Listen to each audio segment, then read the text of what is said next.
ঐতিহাসিক barrack square ময়দানের মাথায় নতুন পালক যোগ হলো। সোমবার সকাল থেকে দেখা যাবে ঐতিহাসিক যুদ্ধ ট্যাঙ্কার। মুর্শিদাবাদ জেলা প্রশাসন এক্স আর্মিদের সক্রিয় সহযোগিতায় দিল্লি আর্মি ক্যাম্প থেকে রবিবার নিয়ে এসেছে। আগেই বহরমপুর পৌরসভা স্কোয়ার ময়দান সৌন্দর্যায়ন করেছে, অবহেলায় পড়ে থাকা কামানগুলি সাজিয়ে তুলে ধরেছে, বসিয়েছে হেরিটেজ লাইট, হয়েছে ওয়াকিং ট্র্যাক। সিপাহী বিদ্রোহের প্রথম শহীদ মঙ্গল পাণ্ডের 19তম পদাতিক রেজিমেন্ট এখানেই ছিল। পরে তাদের ব্যারাক স্কোয়ার থেকে ব্যারাকপুরে বদলি করা হয়।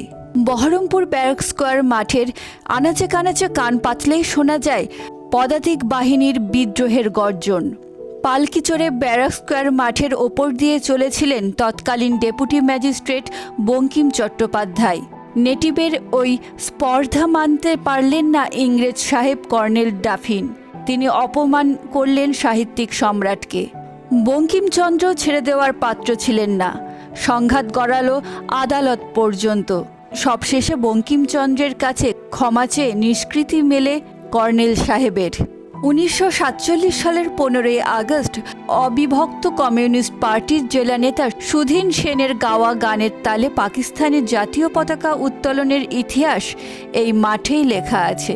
তার 3 দিন পরে 18ই আগস্ট মুর্শিদাবাদ জেলা ভারতভুক্ত হলে ফের সুধীন সেনের গাওয়া জাতীয় সঙ্গীতের সুরে এই মাঠেই তোলা হয় ভারতের জাতীয় পতাকা। এইরকম হাজারো ইতিহাস লেখা আছে ব্যারাক স্কোয়ারের চতুর্দিকে। আজ থেকে আরও একটি পালক যুক্ত হলো। এর জন্য গর্বিত মুর্শিদাবাদবাসী। বেঙ্গল বিহার উড়িষ্যার যে আভিজাত্য, তো এক সময় এটাই ছিল আমাদের রাজধানী।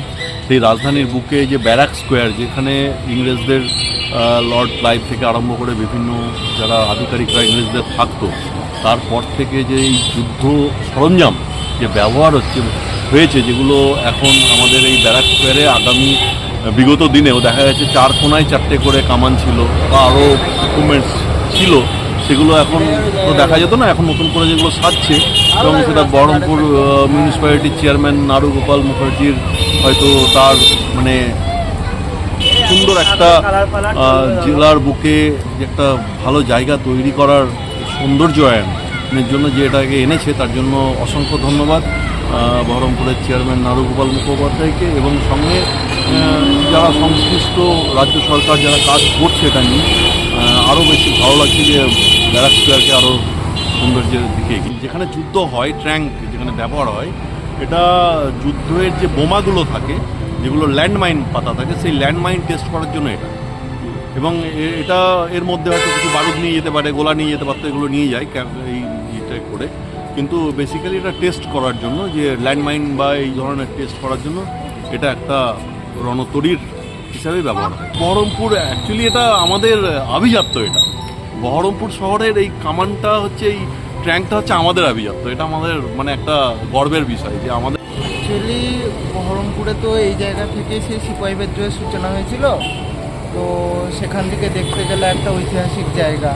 তো সেই ঐতিহাসিক জায়গায় যখন আমরা এরকম একটা জিনিস দেখতে পাচ্ছি, সবাই ব্যাপার নিয়ে উদ্বুদ্ধ হবে যে আর্মি জয়েন করার বা আরও অনেক ওইসব দিকে যাওয়ার, দেশপ্রেম বাড়বে, দেশপ্রেমের ভাবও বাড়বে। সে তো নিশ্চয়ই, তারা তো সবসময় টিভিতেই দেখতে পায় এইসব জিনিসগুলো, সত্যি সত্যি তো নিজের রিয়েল লাইফে দেখতে পায় না। তো তারা এখানে দেখতে পাবে, আস্তে আস্তে এসব ব্যাপারে আরও ইন্টারেস্টেড হবে, আরও জানবে।